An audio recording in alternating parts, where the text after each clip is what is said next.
video kali ini saya akan mempresentasikan mengenai tugas akhir kami dalam mata kuliah analisis eksplorasi data.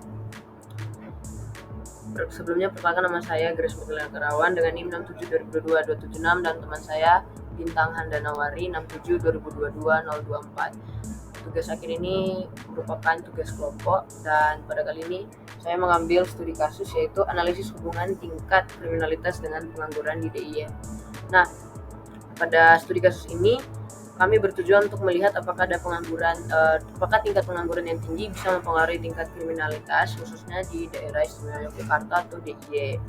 Nah, yang seperti kita ketahui, walaupun dikenal sebagai pusat pendidikan dan budaya, tetapi tetap ada tantangan yang dimana tingkat pengangguran dan adanya tindak kriminalitas. Nah,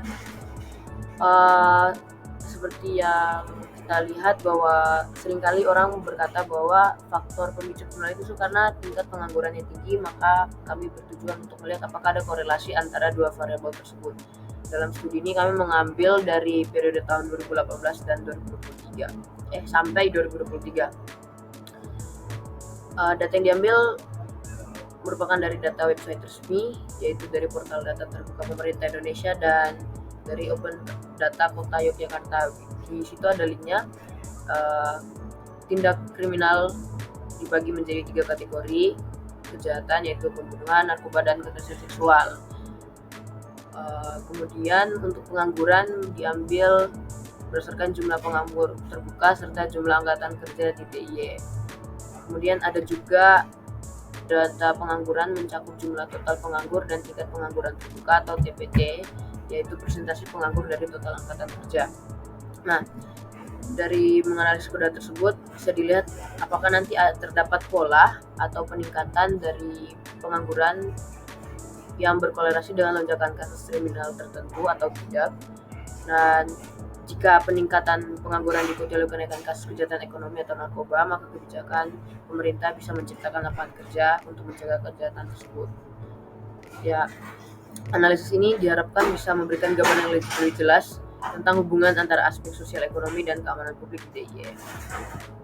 Nah, studi kasus ini diambil dari 2 sumber data utama seperti sebelumnya yang sudah dikatakan, dari portal data terbuka pemerintah Indonesia dan Open Data Kota Yogyakarta. Untuk data tindak kriminal diambil dari portal data terbuka pemerintah Indonesia, dan untuk tingkat pengangguran diambil dari Open Data Kota Yogyakarta. Diambil dari tahun 2018 sampai 2023. Data ini bisa dikatakan tervalidasi karena langsung dari website resminya. Bisa dilihat di sini adalah data untuk tindak kriminal, langsung sumber datanya langsung dari Kepolisian Republik Indonesia daerah. Di sini ada per tahunnya, yang kita pakai adalah tahun 2018 sampai 2023 karena untuk tingkat pengangguran kami menyesuaikan dengan tingkat pengangguran dengan data tingkat pengangguran yang adanya di tahun 2018 sampai 2023. Bisa dilihat angka-angka kasus ini diambil per tahun ya, dari tahun ke tahun. Di sini ada kasus pembunuhan, kasus narkoba, dan kasus kekerasan seksual.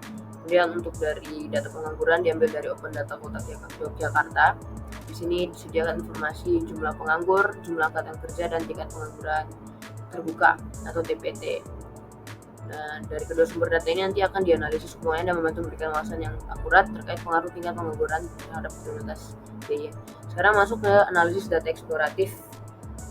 Yang pertama ada missing value. Di sini seperti yang kita ketahui, pengecekan missing value itu atau nilai hilang itu dapat mempengaruhi keakuratan hasil analisis dan dapat memperkenalkan bias jika tidak diketahui dengan benar. Maka dari itu kami menggunakan 2 metode untuk melihat missing value ada atau tidak, yaitu yang pertama isNull.Sum untuk memeriksa adakah nilai yang hilang di setiap kolom. Kemudian untuk mengecek apakah di seluruh dataset itu hilang ada missing value, kita menggunakan .values.ni. Baik tindak kriminal dan tingkat pengangguran menggunakan 2 metode tersebut. Kemudian setelah dicek maka akan di print, dan di bawah ini ada 2 gambar tingkat pengangguran dan tingkat kriminal. Di sini dilihat tidak ada missing values, dataset tidak memiliki missing values baik keduanya, karena data yang dimiliki itu kan website resmi. Biasanya kalau dari website resmi itu tidak ada nilai-nilai yang hilang atau baukan kolom, dan bisa dilihat pun hasilnya itu adalah 0. Jadi tidak perlu melakukan penanganan untuk missing value pada dataset pengangguran kedua dataset tersebut. Nah, karena tidak ada missing value, maka untuk menganalisis kedua data tersebut bisa lebih efisien dan lebih sederhana, sehingga bisa membuat sebuah kesimpulan yang valid mengenai tingkat pengangguran dan kriminalitas di daerah istimewa Yogyakarta. Kemudian sekarang kita masuk ke visualisasi data. Nah, visualisasi data tingkat pengangguran yang akan dijelaskan pertama. Di sini kami menggunakan metode line plot, di mana untuk melihat jumlah penganggur per tahun dan menggambarkan tren data dari grafik di atas, kami ingin mencari sebuah informasi apakah terlihat perubahan jumlah penganggur dari tahun ke tahun atau terdapat pola kenaikan atau penurunan dari tahun 2018 ke 2023. Bisa dilihat dari tahun 2021 merupakan jumlah penganggur yang paling tertinggi di tahunnya, kemudian 2023 merupakan yang terendah. Sekarang masuk ke scatter plot. Scatter plot merupakan metode yang digunakan untuk melihat jumlah angkatan kerja dan jumlah penganggur, di mana titik pada grafik menggambarkan hubungan antara kedua variabel tersebut. Informasi yang ingin kita cari adalah apakah ada korelasi antara jumlah angkatan kerja dan penganggur. Dengan menggunakan ini bisa dilihat ada penyebaran data dan menunjukkan pola hubungan antara jumlah angkatan kerja dan jumlah penganggur. Kemudian ada bar plot. Bar plot atau diagram batang ini merupakan jumlah penganggur. Untuk mencari jumlah penganggur per tahun sama seperti sebelumnya, di sumbu X ini merupakan tahunnya, kemudian sumbunya ini merupakan jumlah penganggur. Di sini kita bisa melihat dengan jelas ya, karena merupakan berbatang ya, seperti sebelumnya sama dengan line plot. Tahun 2021 merupakan angka tertinggi, dan 2020 dan 2023 itu angka ya terendah lah. Kalau 2020 angka terendah 2019 ya, 2023 merupakan angka terendah juga. Nah, biasanya dengan bar plot ini bisa terlihat lebih jelas karena bisa divisualisasikan dan bisa enak dilihat. Dan kemudian selanjutnya untuk yang visualisasi data tindak kriminalitas, yang pertama itu menggunakan line plot. Line plot ini saya gunakan itu untuk analisis jumlah tren, visualisasi yang untuk tren jumlah kasus kejahatan DIY, tapi ini teruntuk di tahun 2018 sampai 2023 saja. Nah, untuk keterangannya itu yang garis hijau adalah jenis kasus seksual, yang garis oranye itu kasus narkoba, dan yang biru adalah pembunuhan. Nah, dengan menggunakan line plot, informasi yang dicari ini jauh lebih terlihat adanya kenaikan dan penurunan dalam jumlah kasus untuk setiap jenis kejahatan. Dari grafik line plot yang didapat, masing-masing kasus memiliki peningkatan per tahunnya. Di tahun 2018 sampai 2013 terdapat peningkatan konsisten pada kasus narkoba, dan kasus narkoba ini juga merupakan kasus yang peningkatannya lebih tajam dibandingkan kasus kekerasan seksual dan pembunuhan. Lalu untuk karakteristik data, yang pertama itu dataset tingkat pengangguran.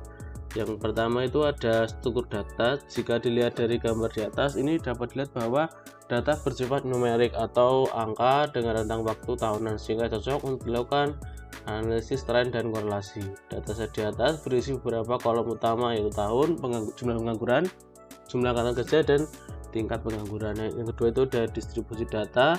Dapat dilihat bahwa jumlah pengangguran menunjukkan variasi dari tahun ke tahun.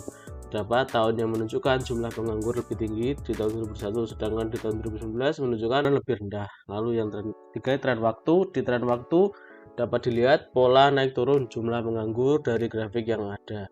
Data ini memungkinkan adanya pengaruh dari kebijakan atau kondisi ekonomi. Yang keempat, hubungan antar variabel, yaitu jumlah angkatan kerja dan jumlah penganggur memiliki hubungan satu sama lain, yaitu semakin besar jumlah angkatan kerja, maka biasanya semakin besar juga jumlah penganggur yang dari grafik hubungan antara dua variabel. Yang kelima itu ada missing value, tapi di data ini itu tidak ada missing value-nya ya. Artinya data yang dimiliki itu merupakan dataset yang lengkap, sehingga tidak perlu adanya penghapusan data atau lainnya, sehingga dapat langsung dianalisis. Lalu yang dataset tindak kriminal, yaitu yang pertama ada struktur data juga. Ini dilihat bahwa dataset terbagi menjadi beberapa kategori bidang urusan dan sub elemen serta kolom tahun yang mencatat jumlah tindak kriminal setiap tahun. Nah, sebenarnya itu dataset yang tindak kriminal itu dari tahun 2012 sampai 2024, tapi yang kita ambil di sini itu cuma bagian 2018 sampai 2023 karena menyesuaikan di yang dataset yang tindak kejahatan penganggurannya itu. Data ini pun juga bersifat numerik seperti data tingkat pengangguran. Distribusi data dari data yang dimiliki, jumlah tindak kriminal berbeda tiap tahun di bidangnya masing-masing. Yang paling memiliki tingkat kejahatan paling tinggi adalah kejahatan narkoba. Lalu yang keempat, rentang waktu. Dari grafik ini data dapat dilihat perubahan jumlah tindak kriminal dari tahun ke tahun. Terdapat periode dengan kenaikan atau penurunan yang mencolok. Lalu yang keempat itu ada integrasi data. Integrasi data ini, yang data pertama itu data pengangguran di DIY yang meliputi jumlah penganggur, jumlah angkatan kerja, dan tingkat pengangguran terbuka dari tahun 2018 hingga 2023. Kalau untuk data kedua itu data kasus kriminal. Ini mencatat kasus kesehatan dari DIY dalam tiga kategori utama, yaitu pembunuhan, narkoba, dan kejahatan seksual. Lalu untuk proses penggabungan data, ini saya menggunakan metode PDMRC.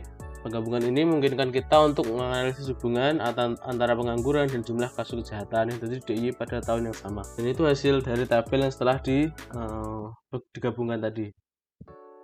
Jadi disatukan tahunnya. Lalu yang setelah saya gabungan tuh, yang pertama analisis korelasi. Nah, analisis korelasi ini menggunakan materi korelasi ya, yang nilainya itu nilai korelasi itu berkisar dari -1 hingga 1. Kalau 1 itu korelasi positif atau sempurna, yang 0 itu tidak ada hubungan antara kedua variabel, dan -1 adalah korelasi negatif semua. Nah, ini adalah hasil korelasi dari data 1 dan data 2. Nah, ini menghasilkan atau menunjukkan hubungan antara variabel-variabel berikut. Yang pertama itu tingkat pengangguran dan pembunuhan. Korelasi antara tingkat pengangguran terbuka dan pembunuhan relatif rendah, mendekati 0,01. Ini menunjukkan bahwa tidak ada hubungan yang signifikan antara tingkat pengangguran dan jumlah kasus pembunuhan DIY. Nah, yang kedua itu tingkat pengangguran dan narkoba.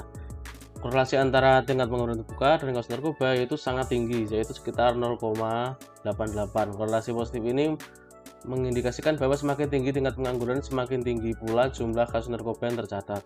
Ini menunjukkan adanya hubungan kuat antara pengangguran dan penyalahgunaan narkoba. Kondisi ekonomi yang buruk seperti tingkat pengangguran yang tinggi dapat mendorong individu untuk mencari pelarian dan masalah sosial melalui penyalahgunaan narkoba. Yang ketiga itu tingkat pengangguran dan tingkat kekerasan. Itu ini hasil virtualisasi dari kedua data tersebut. Saya menggunakan line plot. Yang biru itu TPT, itu artinya tingkat pengangguran terbuka, yang merah adalah pembunuhan, yang ungu narkoba, dan yang kuning kekerasan seksual. Ini kesimpulannya dari penggabungan kedua data ini, itu ada periode krisis dari tahun 2020 sampai 2021. Pada periode ini terjadi lonjakan pengangguran yang berbanding lurus dengan peningkatan kasus narkoba. Dampak ekonomi akibat pandemi COVID-19 memperburuk situasi dengan meningkatnya ketegangan sosial yang mempengaruhi perilaku kriminal, terutama penyalahgunaan narkoba. Yang kedua itu peningkatan kasus kejahatan. Secara keseluruhan, meskipun ada peningkatan kasus kejahatan seperti pembunuhan dan kekerasan seksual, hubungan yang lebih jelas terlihat antara pengangguran dengan kasus narkoba. Ini mengidentifikasi bahwa krisis ekonomi dan pengangguran dapat memperburuk masalah narkoba, yang juga merupakan masalah sosial besar di DIY. Perbaikan situasi pada 2022 sampai 2023. Setelah puncak krisis pada tahun 2021 terjadi penurunan pengangguran dan sedikit perbaikan ada pada beberapa jenis kejahatan. Tetapi masalah narkoba tetap menjadi perhatian utama. Lalu kendala yang saya hadapi saat mengintegrasikan data itu, yang pertama itu perbedaan satuan dan format data. Tadi di tingkat pengangguran terbuka itu ada format numerik desimal, misalnya itu 2,32%, itu harus diubah dulu jadi 2,32 agar bisa digunakan dalam analisis numerik atau korelasi. Solusinya itu tingkat korelasinya tadi yang pengangguran terbuka, yang persen tadi diubah dulu ke angka desimal. Yang kedua itu perbedaan kolom kunci untuk penggabungan. Data satu itu kolom kuncinya itu adalah tahun tapi T-nya itu kecil. Nah, yang kedua itu tahun tapi T-nya besar, yang menunjukkan perbedaan penamaan kolom, misalnya tahun T kecil di data 1 dan tahun data 2 T besar itu bisa menyebabkan kesulitan saat penggabungan data. Nah, solusinya itu sesuaikan nama kolom agar konsisten. Misalnya mengubah nama kolom tahun di data 1 menjadi tahun yang T-nya besar. Nah, ini adalah source code-nya untuk kelompok kami. Sekian dari kelompok kami. Terima kasih.